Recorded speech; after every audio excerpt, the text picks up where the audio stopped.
Jabrak. Beri salam.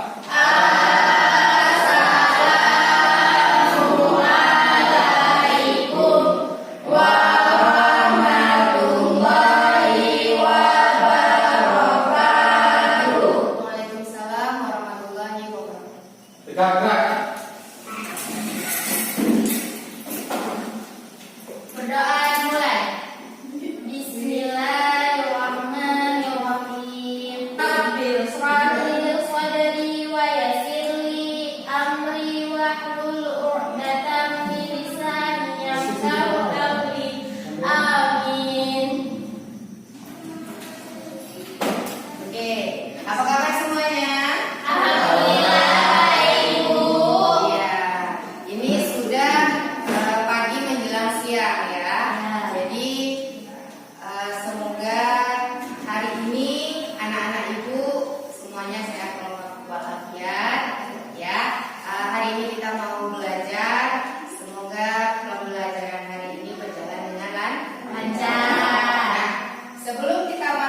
Dalam sesi pembelajaran, Ibu mau kita rileks dulu sebentar ya.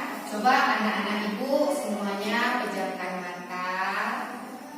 matanya, tarik nafas dalam-dalam, rasakan udara itu masuk ke dalam paru-paru kalian, ya. Buang. Ya, sekali lagi, tarik nafas dalam-dalam. Rasakan udara itu masuk ke dalam paru-paru kalian, kemudian buang. Ya, udah? Iya, udah agak rileks? Udah ya. Nah, kalau begitu berarti kita sudah bisa untuk memulai pembelajaran. Nah, hari ini kita masuk dalam pembahasan yang baru. Setelah minggu lalu kita sudah selesai di pelajaran sebelumnya. Nah, pelajaran sebelumnya adalah tentang revolusi besar di dunia. Ada revolusi Amerika dan revolusi Prancis. Nah, dengan adanya revolusi tersebut, makanya hari inilah kita belajar dari mana asalnya paham-paham baru itu mulai berkembang. Ya, jadi setelah adanya revolusi yang kemarin kita bahas, hari inilah mulai adanya paham-paham baru yang kita bahas di hari ini, ya. Nah, kenapa? Karena kalau tidak ada revolusi, maka tidak akan ada munculnya paham-paham baru. Nah, nanti paham-paham inilah yang akan berkembang di negara-negara bagian Afrika dan Asia, yang akan menyebar luas hingga ke seluruh dunia sampai ke Indonesia juga ikut memanut salah satu paham yang nanti akan kita bahas. Nah, oke.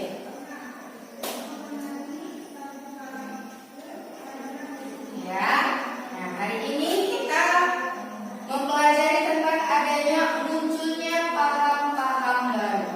Nah, nanti paham-paham baru inilah yang akan menjadi cikal bakal untuk negara-negara yang ada di Asia dan Afrika mulai berkembang dan maju, ya.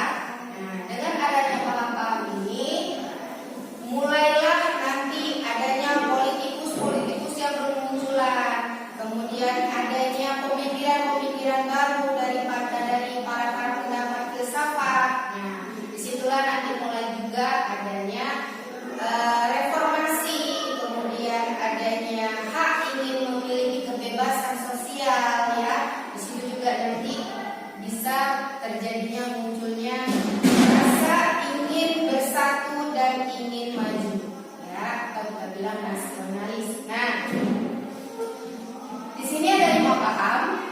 Sebenarnya paham itu banyak, tapi yang kita bahas hari ini ada 5.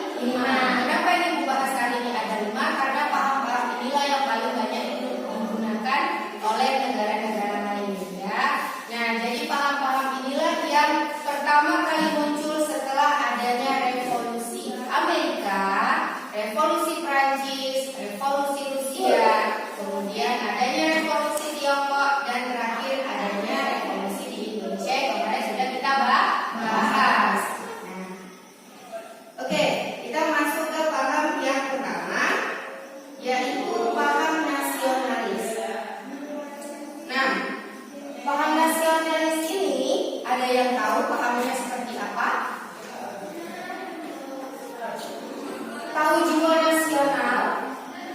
ya.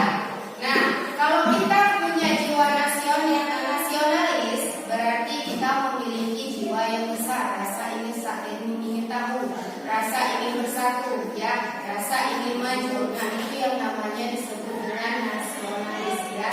Jadi kebersamaan yang ingin memajukan suatu sistem atau memajukan suatu negara, ya. Jadi supaya negara itu hidupnya tidak seperti yang dulu-dulu lagi, atau hidupnya itu negara itu berkembang, ya, seperti itu. Oke. Nah, kita mulai bahas paham nasionalis yang pertama.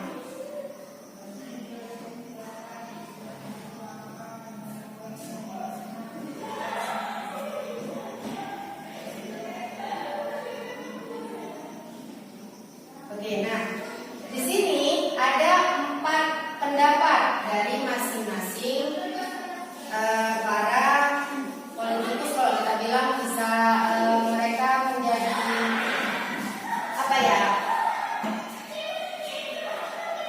Kita bilang sebagai orang yang memiliki pendapat yang bisa kita pegang, ya. Nah, jadi di sini yang pertama ada Joseph Ernest Renan. Nah, jadi dia itu berpendapat bahwasanya nasionalisme itu adalah suatu sikap politik dari sekelompok manusia yang mempunyai kemauan untuk bersatu karena dorongan kemauan dan kebutuhan psikis manusia individual yang mau bersatu. Nah, jadi menurut si Ernest, nasionalisme itu adalah sikap manusia yang ingin bersatu, ya kan? Bersatu meraih tujuan yang sama. Nah, contohnya pada saat kita di Indonesia zaman sebelum kita merdeka adalah pergerakan nasional. Pergerakan nasional yang kita bahas di sejarah Indonesia. Nah, kemarin kita bahaskan sejarah Indonesia tentang pergerakan nasional. Nah, dari situlah timbulnya paham nasionalis untuk di Indonesia. Karena adanya paham nasionalis ini, makanya para pemuda Indonesia itu bergerak bersama-sama untuk kemerdekaan Indonesia. Nah, kemudian yang kedua ada pendapat dari Otto Bauer. Dia menyatakan bahwasanya nasionalisme itu adalah suatu sikap politik dari sekelompok manusia yang mempunyai persamaan perangai dan tingkah laku dalam memperjuangkan persatuan dan nasib yang sama. Nah, jadi menurut dia ini manusia yang mempunyai tingkah laku yang sama, nah, ya, jadi mereka itu bisa bersatu untuk menghasilkan nasionalisme yang kuat. Nah, jadi supaya bisa memperjuangkan suatu kemauan yang sama harus memiliki jiwa nasionalisme. Dan yang ketiga ada pendapat dari Hans Kohn. Dia menyatakan bahwa paham yang menuntut kesetiaan yang tinggi dari rakyatnya. Ya. Jadi nasionalisme ini menurut dia adalah paham yang bisa menyatukan seluruh rakyatnya. Ya, paham yang bisa menyatukan seluruh ras yang ada di suatu negara jika mereka memiliki sama-sama kebersamaan, nilai kebersamaan yang tinggi, ya, untuk memajukan suatu wilayah atau suatu negara. Nah, yang terakhir ada pendapat dari Louis Schneider, yaitu suatu hasil perpaduan faktor-faktor ekonomi, politik, sosial, dan intelektual pada suatu taraf di dalam sejarah. Nah, jadi menurut si Schneider, jadi nasionalisme ini adalah perpaduan dari berbagai faktor, mulai dari politiknya, sosialnya, ekonominya, ya, bergabung menjadi satu yang membuat para rakyat ini atau para kita bilang warga, ya, supaya mereka itu menjadi satu kesatuan, satu kebangsaan, satu nasib, dan satu negara yang bisa melahirkan paham nasionalisme. Oke, selanjutnya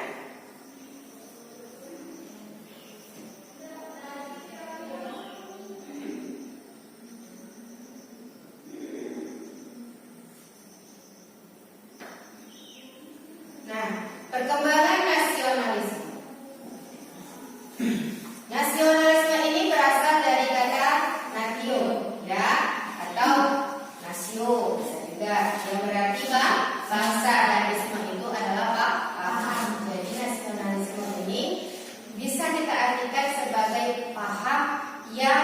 memang menyatukan seluruh bangsa, ya. Kalau kita artikan seperti itu. Nah, jadi paham ini menciptakan rasa untuk persatuan, kemudian menciptakan rasa untuk mempertahankan sebuah kedaulatan, kemudian juga paham yang menyatukan kesamaan identitas, ya, seperti budaya, kemudian ras, bahasa, wilayah, dan cita-cita mereka. Nah, nasionalisme ini berkembang di Eropa dan Amerika sekitar tahun 1776 sampai 1830. Berarti setelah adanya revolusi Amerika. Nah, kemudian nasionalisme modern muncul dari revolusi Prancis. Setelah adanya revolusi Amerika, muncullah revolusi Prancis, ya. Nah, kemudian meletak dasar dari nasionalisme modern. Jadi setelah adanya revolusi Prancis, kemudian muncullah suatu pendapat dari J.J. Rosdos, ya, yang menyatakan bahwasanya paham nasionalisme ini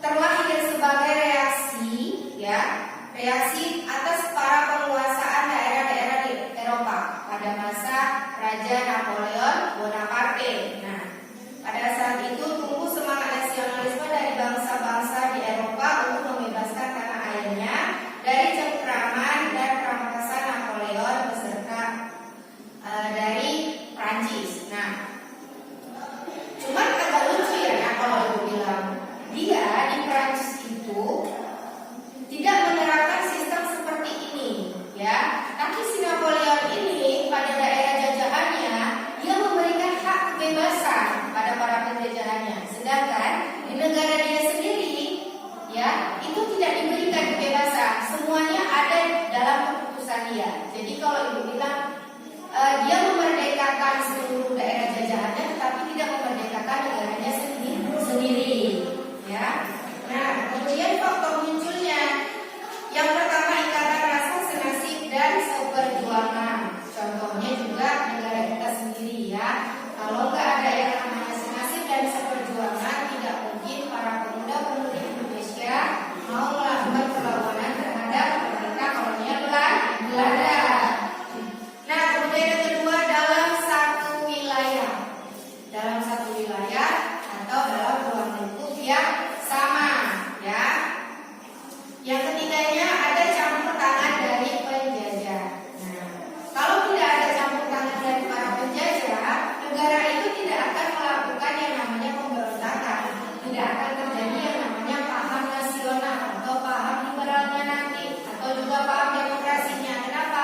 Karena mereka tidak merasa diperlakukan buruk oleh negara lain, gitu ya. Tapi kalau mereka dijajah, pastinya ada perlakuan yang tidak enak.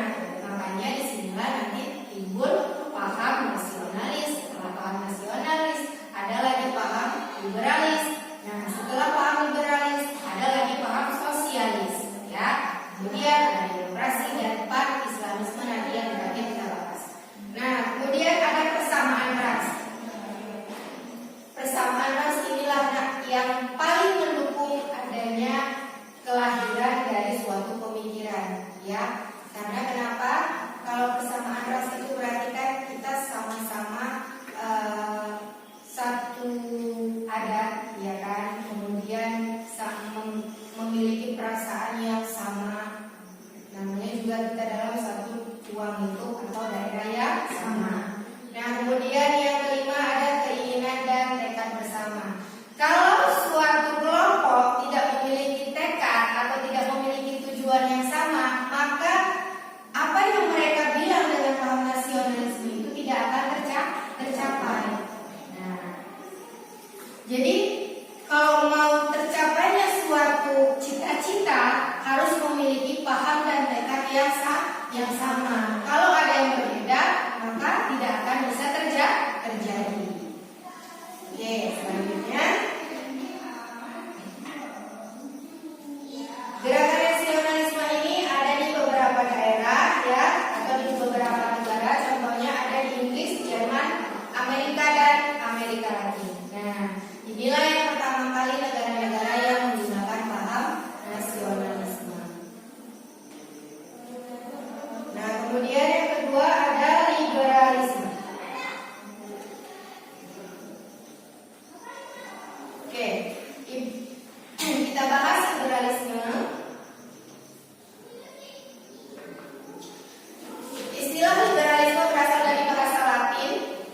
ya. Latin ini berarti dari Amerika ya. Nah, jadi libertas itu dalam bahasa Inggris disebut kebebasan. Ya, berarti paham liberalisme adalah paham yang menuntut tentang kebebasan hak, kewajiban dan apa ya kalau ibu bilang cita-citanya mereka ya. Nah, jadi semua yang menganut sistem liberalisme ini menuntut kebebasan ya. Nah, kemudian paham liberalisme ini didukung oleh kaum borjuis. Kaum borjuis itu datangnya dari mana? Dari Prancis. Ya, kaum borjuis ini adalah kaum yang menentang Napoleon Bonaparte. Ya, dia yang tidak setuju dengan kekuasaan si Napoleon. Makanya mereka melakukan suatu gerakan dengan menggunakan paham liberalisme ya. Nah, kemudian terbentuknya golongan liberalisme diawali dengan adanya gerakan Renaissance yang sudah kita bahas sebelumnya ya, yang nantinya bakalan ada muncul Marxisme. Nah, minggu lalu sebelumnya sudah kita bahas. Nah, dan humanisme yang berasal dari Revolusi Amerika dan Revolusi Prancis juga. Jadi sebenarnya paham-paham ini terlahirnya awal mulanya dari dua revolusi ini ya. Karena kenapa? Negara Amerika dan negara Prancis inilah yang pertama kali mencetuskan adanya revolusi. Nah, yang nanti terakhir adanya revolusi industri besar-besaran ya. Nah, yang dimana mereka mulai menuntut hak dan kebebasan mereka ya. Kemudian ada semboyan dari revolusi Prancis. Nah, ini dianut dari tatanan yang ditulis oleh J.J. Roscius ya. Semboyannya adalah liberty, equality dan fraternity ya, yaitu kebebasan, kebersamaan dan persaudaraan.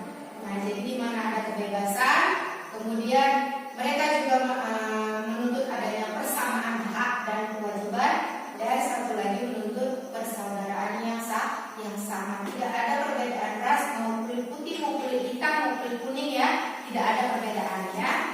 Nah, kemudian liberalisme ini menyebar ke negara-negara Eropa ya, ke negara-negara yang tersebar di wilayah Eropa. Contohnya Rusia ya. Nah, kemudian paham ini juga mendapatkan dukungan dari negara-negara tersebut. Nah, ada praktik liberalisme terbentuknya sebuah negara merupakan kehendak dari individu-individu. Oleh karena itu menggunakan sistem demokrasi. Nah, jadi walaupun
dari paham komunisme ini, ada satu negara contohnya adalah Korea Selatan. Ya, pasti sering dong dengar ya kan di berita-berita ya kan, Korea Selatan ya, negara yang tertutup dengan menggunakan sistem atau paham komunisme ya, di mana semuanya tergantung pada kekuasaan dari rajanya, presidennya. Kemudian masyarakat harus mengikuti apa yang diberlakukan ya. Nah, sosialisme, suatu paham yang menghendaki segala sesuatu harus diatur bersama. Jadi di sini sosialisme ini mengacu kepada sebenarnya ya kebersamaannya harus komplit gitu ya. Jadi dikerjakan bersama-sama, kerjasamanya itu harus ada dan hasilnya juga dinikmati bersama. Contoh kalau kita dalam kelas ya, kerja kelompok. Kerja kelompok itu harus dikerjakan bersama, tanggung jawabnya juga bersama dan hasilnya dinikmati bersama-sama. Nah, jadi kalau misalnya ada satu kelompok yang satu kelompok isinya 5 orang yang ngerjain 2 orang, 3 orangnya lagi ngapain? Ya kan? Nah, dia cuma duduk-duduk santai, kemudian tinggal menikmati hasil. Nah, itu bukan sosialisme namanya ya. Nah, itu tidak ada rasa tanggung jawabnya.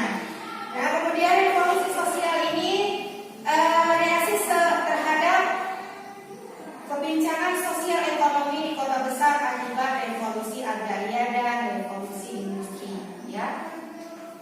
Jadi pada masanya ada revolusi agraria dan revolusi industri di Inggris, banyak negara-negara yang kacau. Nah, kenapa? Karena dengan adanya revolusi industri, berarti kan tenaga manusia tidak dipergunakan lagi, ya kan? Kalau udah namanya industri, berarti semuanya menggunakan mesin. Nah, betul. Jadi kalau sudah menggunakan mesin, tenaga manusia itu tidak ada manfaatnya, ya. Nah, jadi kalau sudah terlahir seperti itu, manusia ini ujung-ujungnya bakalan menjadi pengangguran. Dan yang kaya terus kaya, yang miskin jadi terus miskin. Jadi disinilah ada kesenjangan sosial, makanya terciptalah paham sosialisme.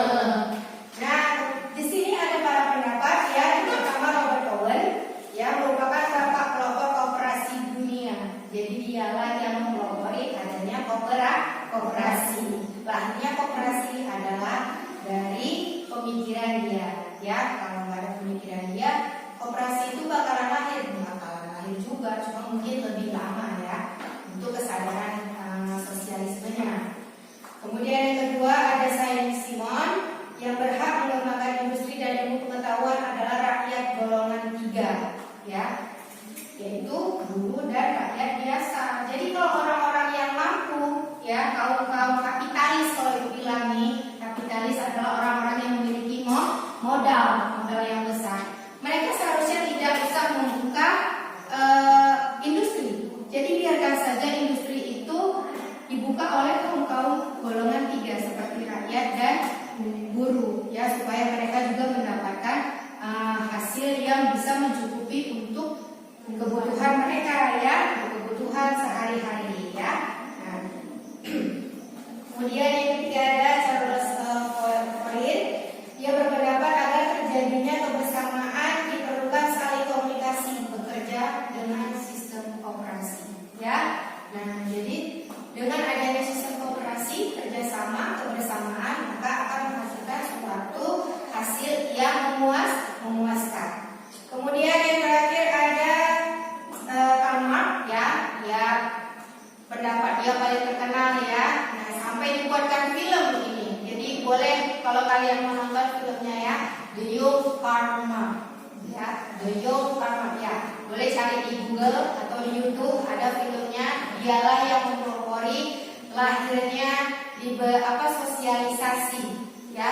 Dia yang mempelopori sosialisme besar-besaran, ya. Karena dari dia juga menulis buku yang diangkat menjadi film. Nah, boleh tuh rekomendasikan kalian untuk menonton, ya. Jadi di situ nanti ada menceritakan orang-orang yang mempunyai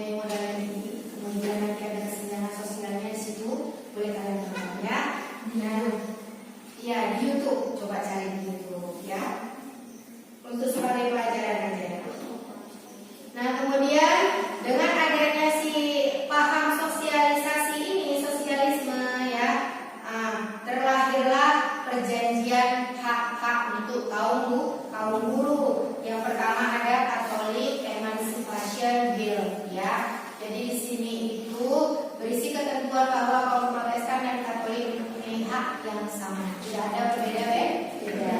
Kemudian ada lagi perjanjian de Fonville berisi ketentuan bahwa perwakilan parlemen sesuai dengan jumlah penduduk. Jadi hak pilihnya itu ditentukan atas pembayaran pajak serta daerah kosong harus dihapuskan perwakilan.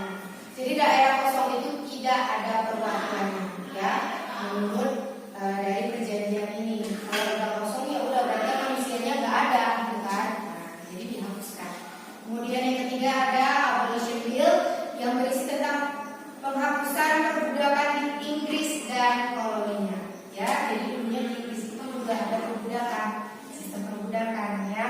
Nah, kalau udah ada sistem perbudakan, biasanya berarti sudah mulai ada sistem koloninya, ya, kalau ada sistem perbudakannya. Nah, contohnya kalau saya tahu, nah waktu pas kita dijajah sama Belanda juga ada namanya sistem perbudakan, ya. Rakyat-rakyat di Indonesia juga ada yang dijadikan budak oleh kolonial Belanda. Nah, kemudian ada Factory Act yang berisi ketentuan bahwa anak-anak yang berusia di bawah 9 tahun itu tidak boleh bekerja, ya. Jadi kemudian yang di atas 9 tahun mereka sudah boleh bekerja, tetapi tidak boleh bekerja keras, ya. Nah, kemudian mereka hanya boleh bekerja selama 9 jam dan mendapatkan pendidikan selama 2 jam dari majikan. Jadi kalau mereka bekerja pada orang kaya, ya, anak-anak nih yang di atas 9 tahun bekerja dengan orang kaya, mereka itu bekerja cuma 8 jam, ya, atau 9 jam. Nah, jadi selebihnya mereka dikasih pendidikan oleh majikannya tersebut. Ya, supaya apa? Supaya mereka juga bisa merasakan apa sih itu pendidikan, apa sih itu belajar. Jadi mereka juga tidak menjadi keterbelakangan apa yang perlu bilang ilmu, ya. Jadi ilmu mereka itu tidak kurang dan tetap diberikan ilmu. Nah, ini dari sosialisme. Kemudian kita bahas demokrasi, ya. Demokrasi ini adalah paham yang paling fenomenal kalau ibu bilang. Kenapa? Karena semua negara juga menganut sistem demokrasi, ya. Hampir negara di seluruh dunia menganut sistem demokrasi. Nah, perkembangannya, demokrasi ini diperkirakan muncul pada abad ke-5 sebelum Masehi, ya, dari peradaban Yunani kuno. Kemudian awal timbulnya kembali demokrasi ditandai dengan munculnya Magna Carta, ya, dari tahun 1215 di Inggris. Dalam piagam ini tegaskan bahwa Raja John mengikuti dan menjamin beberapa hak dan hak khusus bawahannya. Kemudian momentum lainnya yang menandai kemunculan kembali demokrasi di dunia barat adalah gerakan Renaissance atau gerakan pada zaman masa pencerahan, ya. Nah, jadi kemudian Declaration of Independence dari Amerika, yakni adanya hak asasi manusia, yaitu hak hidup, kemerdekaan dan kebahagiaan. Nah, jadi dengan adanya sistem demokrasi inilah makanya keluar yang namanya, kalau kita di Indonesia ini kan ada DPR nih, ya kan, ada DPR, MPR, ya. Nah, itu nanti ada lembaga-lembaga yudisium, ya, apa, kemudian lembaga yudikatif, ya, yaitu eksekutif sama legislatif, ya, benar. Nah, itulah nanti sebenarnya dia adalah lembaga-lembaga yang muncul dari paham demokrasi, ya. Nah, itu di pelajaran PKN, ya, biasanya muncul, ya. Nah, kemudian John Locke ini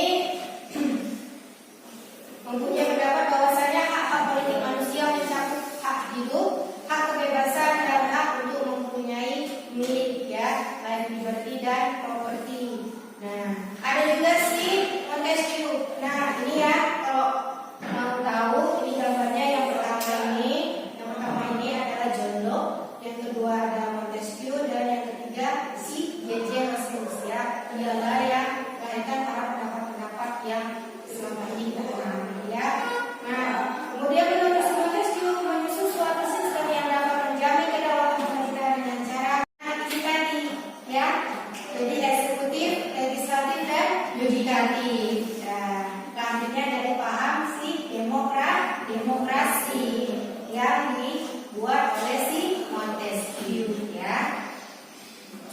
Kemudian pemikiran Gelasius bahwa rakyat dapat mengadakan perlawanan menghadapi pemerintah manakala pemerintah tidak menghargai hak-hak tersebut. Ya, nah, jadi rakyat itu memiliki hak dan kewajiban untuk memprotes, hak dan kewajiban untuk bebas memilih siapa yang bakalan jadi pemimpin mereka.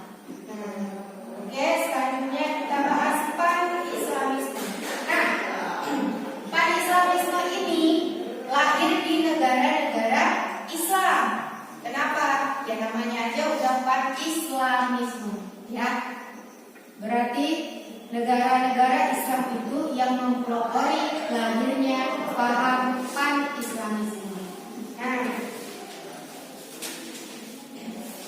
tokohnya yang mempeloporinya adanya pan-Islamisme ini adalah Jamaluddin Al-Afghani, ya. Jamaluddin Al-Afghani, salah ini tulisannya itu, ya. Jadi dia ini memiliki ide untuk mendirikan pan-Islamisme yang mempersatukan umat Islam di seluruh dunia. Dengan persatuan itu maka akan mampu menghadapi dan mengusir penjajah. Ya, jadi dari kelima paham ini, nah, kita ambil kesimpulannya bahwasannya paham-paham ini muncul karena adanya revolusi-revolusi yang terjadi di negara di Eropa dan juga adanya sistem pemerintahan dari kolonial. Ya, nah, salah satu negara yang menganut pan-Islamisme, ya, sampai sekarang adalah negara Turki, kemudian ada negara Mesir, ada negara Uzbekistan dan Kirgistan, ya. Itu sampai sekarang masih menganut sistem pan-Islamisme, walaupun negara mereka sudah menggunakan sistem demokrasi, ya. Tapi yang namanya paham, negara mana aja boleh namanya.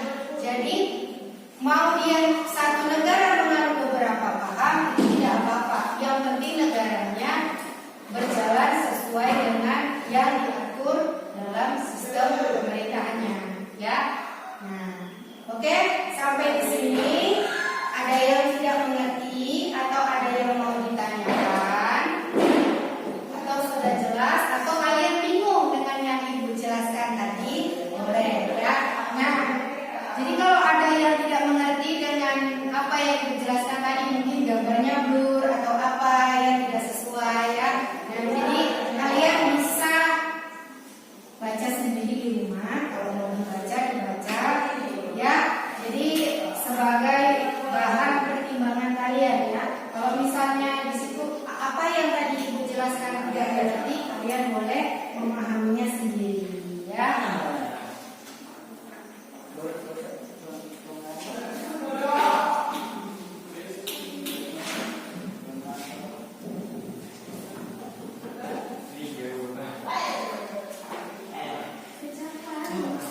Oke, kalau ada yang mau ditanyakan, boleh ditanyakan, ya.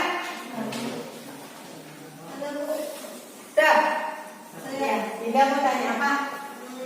Nasionalisme itu kan ada yang namanya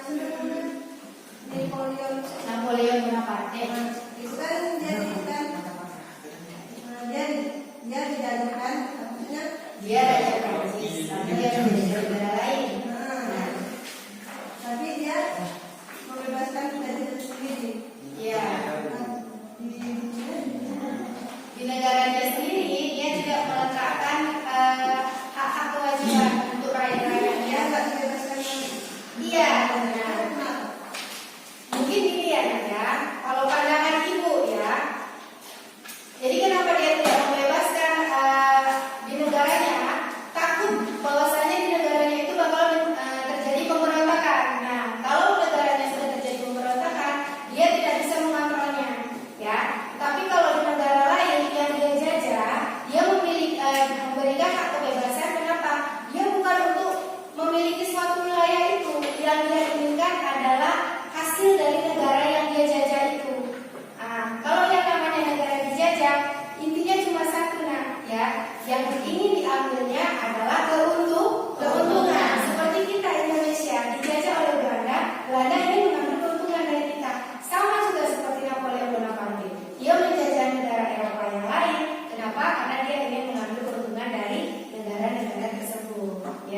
Nah, jadi dia tidak memberikan hak kebebasan kepada negaranya sendiri supaya negaranya tidak melakukan pemberontakan terhadap sistem pemerintahan yang dia pegang gitu, terhadap sistem pemerintahan yang dia lakukan di negaranya. Tapi dia memberikan hak kebebasan kepada negara lain untuk memiliki kebebasan mereka sendiri. Nah, tetapi dia tetap mendapatkan keuntungan dari negara yang dia jajah itu. Gitu. Ya, dan ngerti nak? Iya. Oke, ada lagi pertanyaan? Bagus nih pertanyaannya nih. Ada lagi? Jelas ya? Yang ibu jelaskan tadi? Sudah ya? Ya. Oke. Sekarang ibu mau bagi kelompok, ya. Ibu mau bagi kelompok. Nah, jadi ibu bagi kelompok itu sesuai dengan IPK kalian masing-masing, ya. Nah, kenapa? Karena di sini pembahasannya ada yang banyak, ada yang sedikit. Nah, jadi nanti kalau yang banyak, ya sesuai dengan IPK-nya, ya kan? Oke, sebelumnya ibu mau bagi dulu kelompoknya.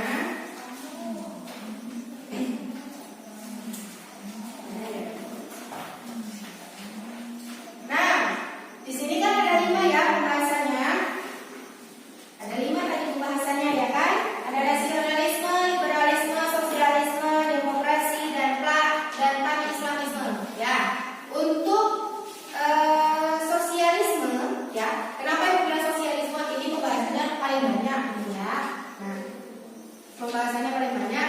Jadi kelompok sosialisme itu ada Handrean, ada Sofi dan Siva, ya. Nah, itu kelompok sosialisme, ya. Nah, boleh diatur tempat duduknya nak yang rapi, tapi ya tempat duduknya boleh diatur yang rapi per kelompok masing-masing. Nah, kemudian ada nasionalis. Nasionalis di sini ada Dinda, ya, ada Nabila dan Ika Yuliana, ya. Nah, itu kelompok nasionalis. Kemudian yang ketiga ada demokrasi, ya. Demokrasi ini kelompoknya Sandi, ya, punya Sandi dan Supian. Nah, ini kelompok demokrasi, ya. Kemudian untuk liberalisme dan pan-islamisme, ya. Ini pembahasannya nggak banyak kali,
kalian buat kesimpulan.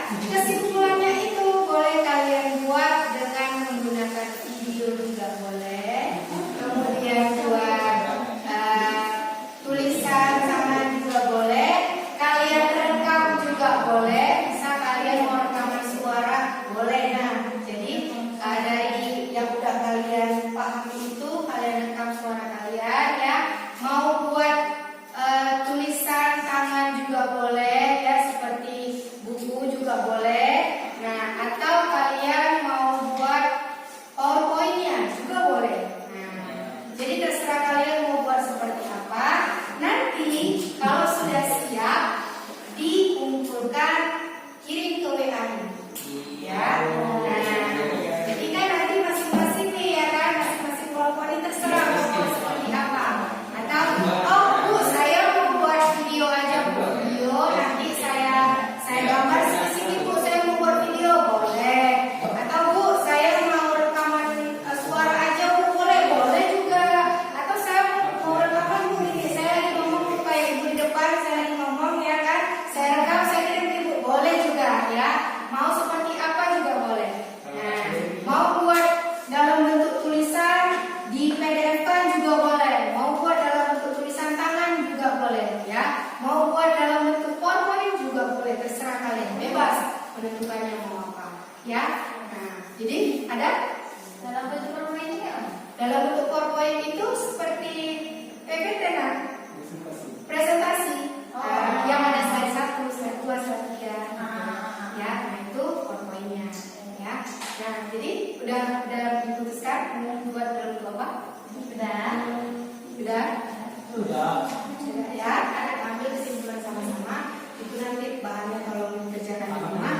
Nah, jadi kesimpulan dari 5 paham ini, coba Ibu mau dari salah satu kelompok ya, kesimpulan dari 5 paham ini apa? Intinya dari paham tersebut apa?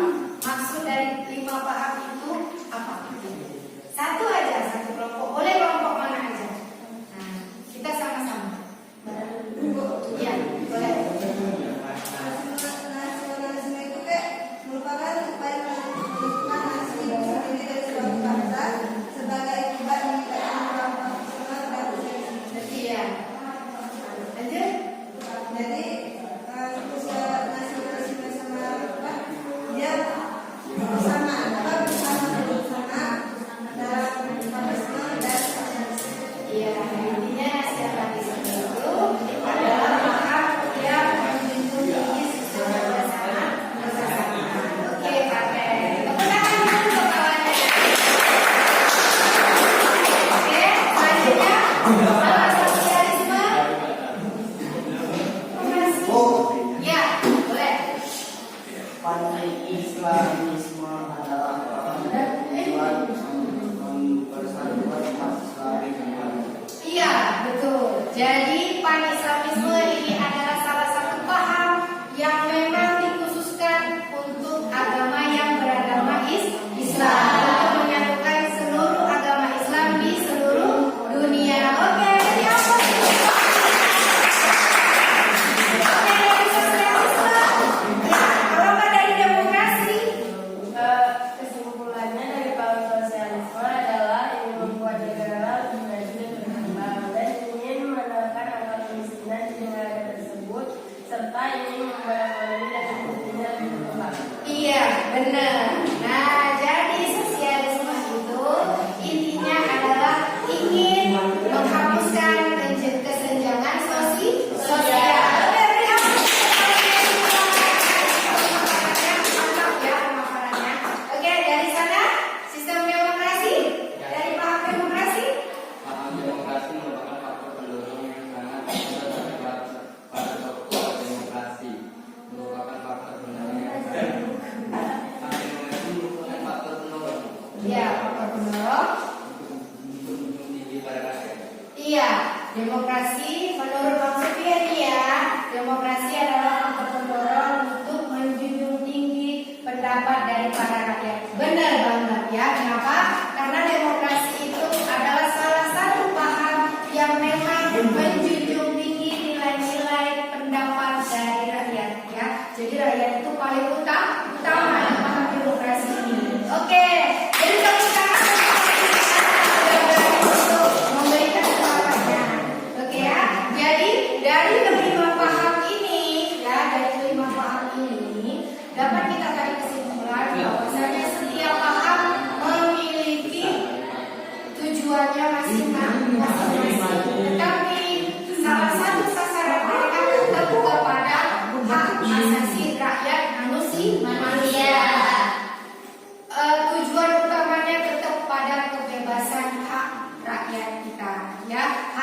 di seluruh dunia. Nah, oke, sampai di sini pertemuan kita hari ini ya. Mudah-mudahan apa yang Ibu jelaskan tadi dan apa yang Ibu berikan tadi, Ibu sampaikan tadi bisa bermanfaat